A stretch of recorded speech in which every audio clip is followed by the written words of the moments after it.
Hello students, welcome to M classes. कैसे हैं आप सभी? आई होप आप सभी अच्छे होंगे। और हम लोग इम्पॉर्टेंट क्वेश्चन की सीरीज कर रहे थे। इधर 2-3 दिन से वीडियो नहीं आ पाया, थोड़ा हेल्थ नहीं सही थी, थोड़ा स्वास्थ्य अस्वस्थ था, तो इस वजह से नहीं आ पाया। लेकिन हम लोग सीरीज़ को कंटिन्यू करते हैं और आपके बोर्ड पेपर तक ये 100 क्वेश्चन कंप्लीट हो जाएंगे। और ये अच्छे क्वेश्चन हैं, ये आपको आने चाहिए अगर आप बोर्ड पेपर के लिए तैयारी कर रहे हैं। मीन्स अगर आपको बोर्ड पेपर देने हैं, 10th में हैं और अच्छे मार्क्स सिक्योर करने हैं, तो फिर आपको ये क्वेश्चन आने चाहिए, इनका आंसर आपको आना चाहिए। और इन क्वेश्चन के चांसेस भी हैं कि इस टाइप के क्वेश्चन बोर्ड पेपर में पूछे जाएँ। तो चलिए देखते हैं और सॉल्व करते हैं रिएक्शंस को। ये जो 4 क्वेश्चन है ये रिएक्शन से लिए गए हैं। जैसा कि इसके पिछली वीडियो में हम लोगों ने पढ़ा था कि क्या होता है जब इस टाइप की रिएक्शन की थी, व्हाट हैपन्स व्हेन इस टाइप की रिएक्शन किए थे, उसमें हम लोगों ने बात किया था उनको कैसे करना है, क्या दिया गया है।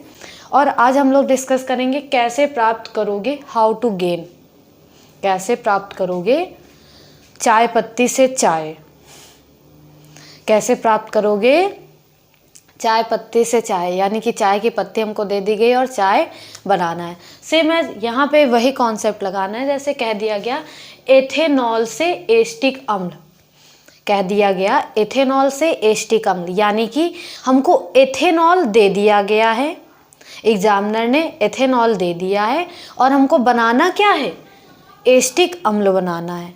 अब हम एथेनॉल में ऐसा क्या मिला दें, क्या कर दें एथेनॉल के साथ कि एस्टिक अम्ल बन जाए, ये हमको पता होना चाहिए। जो पहले वाली रिएक्शन थी क्या होता है जब, तो उसमें कहा जाता था क्या होता है जब मैग्नीशियम ऑक्साइड को गर्म करते हैं, यानी कि हमको मैग्नीशियम ऑक्साइड दे दिया गया और उसके साथ क्या करना है ये हमको बता दिया गया और क्या बनेगा ये हमको पता होना चाहिए, ये हमको बनाना रहता था। लेकिन इसमें अंतर है, इसमें हमको कुछ सामान दे दिया गया है और उससे हमको क्या बनाना है ये भी बता दिया गया है, और उस सामान के साथ हम ऐसा क्या करें, ऐसा कौन सा प्रोसेस करें कि अगला सामान बन जाए, अगला जो प्रोडक्ट बनाना है वो बन जाए। तो देखिए एथेनॉल से हमको एस्टिक अम्ल बनाना है, बहुत ही इंपॉर्टेंट रिएक्शन है, पीछे बहुत बार पूछी गई है और ये आपको आनी चाहिए, बहुत इंपॉर्टेंट रिएक्शन है। एथेनॉल से एस्टिक अम्ल बनाना है तो एथेनॉल का फॉर्मूला पता होना चाहिए। एथेनॉल को एथिल अल्कोहल भी कहते हैं। देखिए फॉर्मूला नहीं याद है तो फॉर्मूला याद कर लीजिए, फॉर्मूला बिना याद किए आपको दिक्कत होगी। और अगर आपको आईयूपीएसी आ गई है, आईयूपीएसी आ गई तो आप फॉर्मूला पहचान भी सकते हैं। क्यों? क्योंकि यहाँ पे कहा गया नॉल, एथेनॉल यानी कि ऑल ग्रुप जुड़ा है, ऑल ग्रुप यानी कि OH और 2 कार्बन से होता है एथ, यानी कि यहाँ पे जो कुछ भी फॉर्मूला बनेगा उसमें 2 कार्बन होंगे और OH ग्रुप जुड़ा होगा। और एथेन कहाँ है, यानी कि सभी सिंगल बॉन्ड से जुड़े हुए होंगे, यानी कि इसका फॉर्मूला क्या बनेगा अगर हम गेस करें तो CH3CH2OH, 2 कार्बन में OH जोड़ दिया गया और हाइड्रोजन तो हम इनकी बैलेंसी को पूरा करने के लिए लगाते हैं, यानी कि CH3CH2OH, यही इसका फॉर्मूला हो जाएगा CH3CH2OH। ये हमको एथेनॉल दे दिया गया। जब तक आपको फार्मूला नहीं याद है तब तक रिएक्शन करने का कोई मतलब नहीं है।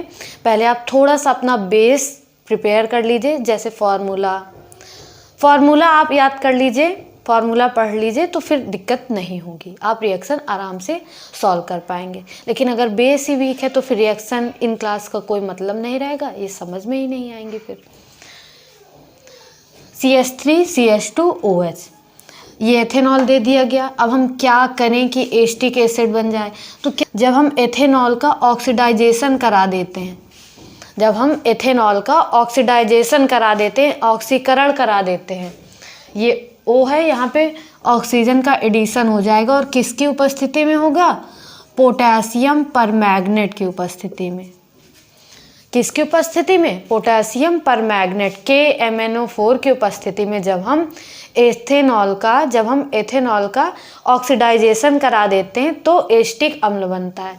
ऑक्सीडाइजेशन का क्या मतलब है, ऑक्सीकरण, अपचयन। जब ऑक्सीजन का योग हो, हाइड्रोजन की कमी हो तो ऑक्सीकरण, जब हाइड्रोजन का योग हो, ऑक्सीजन की कमी हो तो अपचयन। ऑक्सीकरण अपचयन आपने पढ़ा है। ये ऑक्सीजन का यहाँ पे योग होगा कैसे होगी रिएक्शन, अब ये समझिए, यहाँ पे OH है और यहाँ पे CH2 है, तो यहाँ से एक H निकलेगा और इसके पास चला जाएगा, यानी कि बाहर हो जाएगा H2O। यहाँ से एक H निकला और इस हाइड्रोजन के पास आ गया, यानी कि ये क्या बन गया, H2O बन गया। तो सबसे पहले तो H2O ही अलग हो गया। जब H2O अलग हो गया तो इसके पास क्या बचा, केवल एक हाइड्रोजन बचा। इसके पास क्या बचा, यहाँ पे क्या हो गया, यहाँ पे क्या बचा, CH3CH बचा। तो इस CH के बीच में ये वाले 2 O आ जाएंगे, तो हो जाएगा COOH, CH3COOH।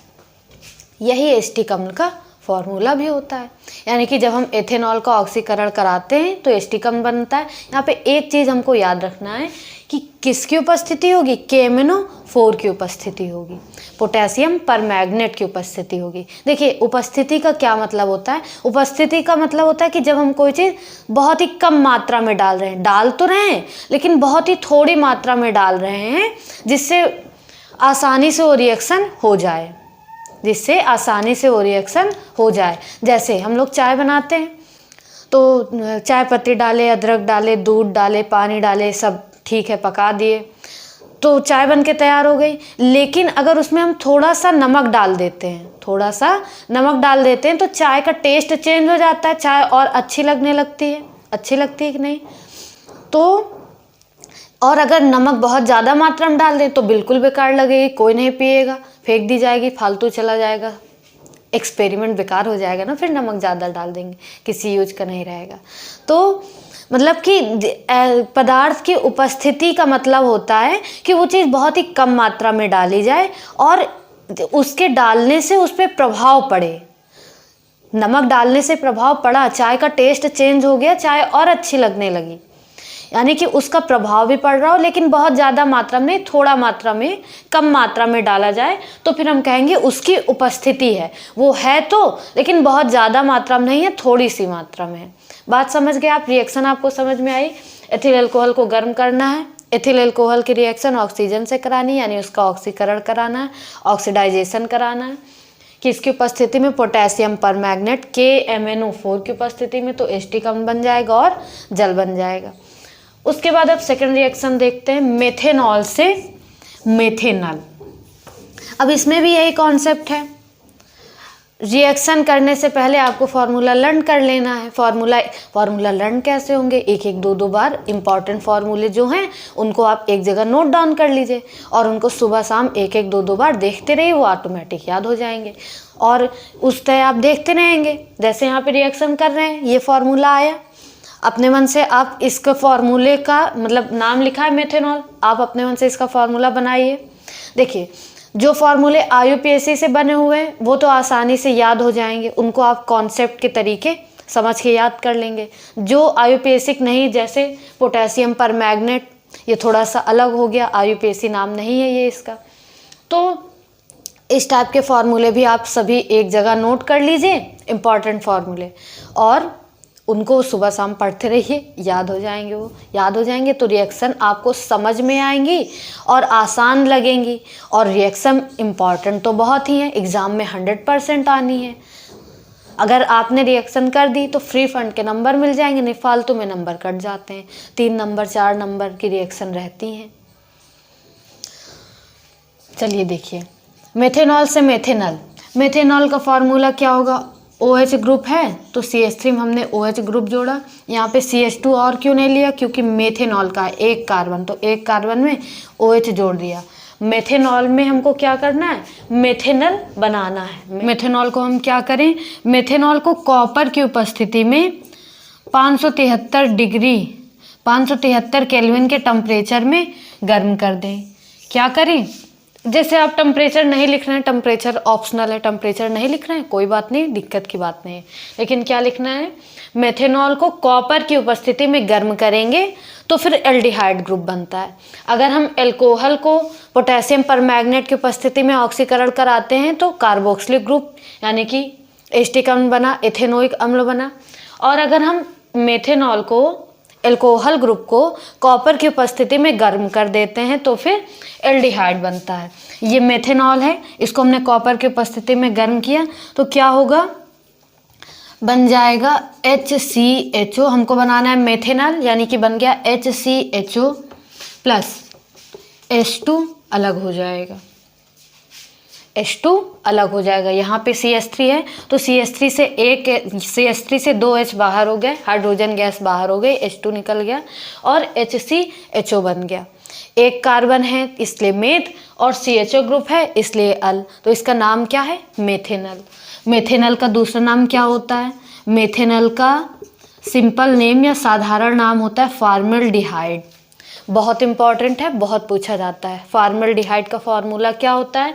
HCHO। Same as पूछा जाता है फॉर्मिक अम्ल का फॉर्मूला बताइए, तो फॉर्मिक अम्ल का फॉर्मूला होता है HCOOH। अगर COOH ग्रुप में H जुड़ा हुआ है तो उसे हम कहेंगे फॉर्मिक अम्ल, अगर CHO ग्रुप में H जुड़ा हो तो उसे हम कहेंगे फॉर्मल्डिहाइड। मेथेनॉल मेथेनोइक अम्ल, इसका नाम IUPAC नाम क्या हो जाएगा? मेथेनोइक अम्ल, इसका मेथेनॉल। बात समझ गए? कॉपर की उपस्थिति में गर्म करना है तो फिर मेथेनॉल बन जाएगा और हाइड्रोजन गैस बाहर हो जाएगी। उसके बाद अब हमको बनाना है जिप्सम से प्लास्टर ऑफ पेरिस। जिप्सम से प्लास्टर ऑफ पेरिस, यानी plaster of Paris to gypsum. तो हमको क्या दिया गया है?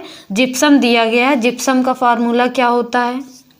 CaSO4 × 2H2O, ये जिप्सम का फार्मूला है। इसको क्या करें? हम गर्म कर दें। जिप्सम से प्लास्टर ऑफ पेरिस, ये आपने प्लास्टर ऑफ पेरिस की निर्माण विधि में भी पढ़ा होगा। प्लास्टर ऑफ पेरिस क्या होता है?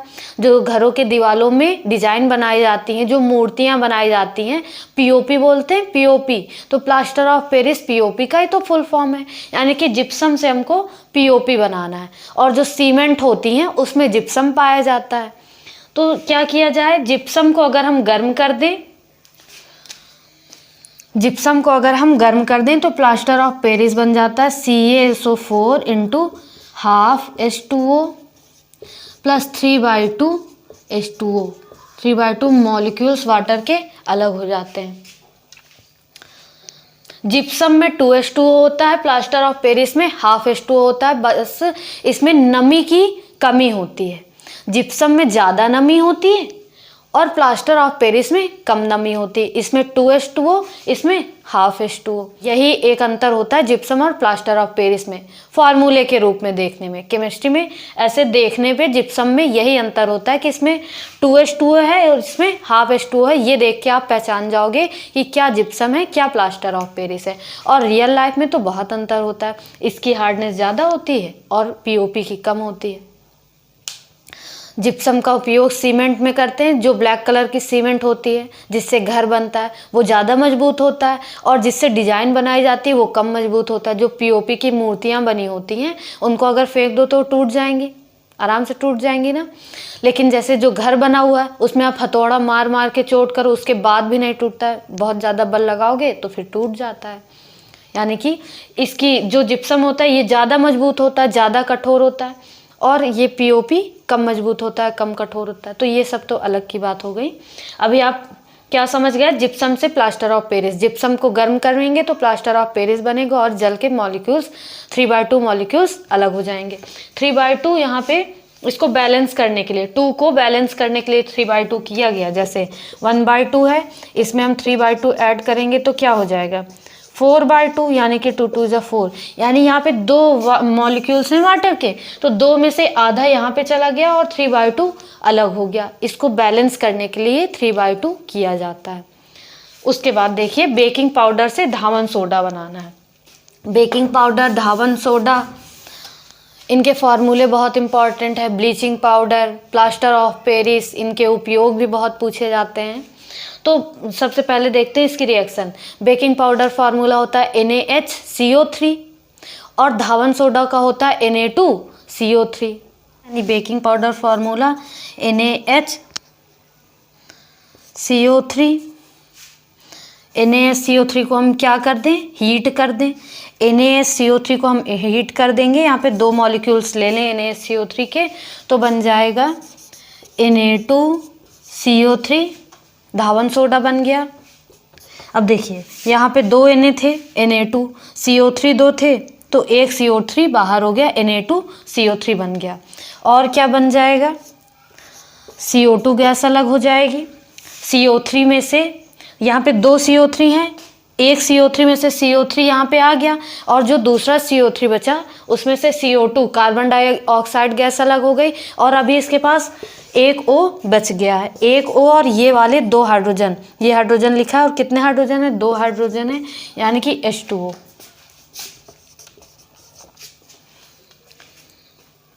NaCO3 को गर्म किया गया, यानी बेकिंग सोडा को, बेकिंग पाउडर को गर्म किया गया तो धावन सोडा बन गया। कार्बन डाइऑक्साइड गैस और जल बाहर निकल गया। कार्बन डाइऑक्साइड गैस भी निकल गई और जल भी बाहर निकला हुआ है। कैसे रिएक्शन करना है, यहाँ पे हमको 2 मॉलिक्यूल्स ले लेने हैं बेकिंग सोडा के। Na2CO3 बन जाएगा, और यहाँ पे एक CO3 बच गया, CO3 में से CO2 अलग हो गया, कार्बन डाइऑक्साइड गैस, एक ऑक्सीजन बचा, वो एक ऑक्सीजन और ये 2 हाइड्रोजन मिलके H2O बना लिए, H2O बाहर हो गया। यानी कि अब जब हम बेकिंग सोडा को गर्म करते हैं तो धावन सोडा बनता है, जल बनता है और कार्बन डाइऑक्साइड गैस बाहर निकल जाती है। तो ये बहुत इंपॉर्टेंट रिएक्शन है, इनकी प्रैक्टिस कीजिए आप। रिएक्शन की बात आपको समझ में आई। मिलते हैं नेक्स्ट वीडियो में।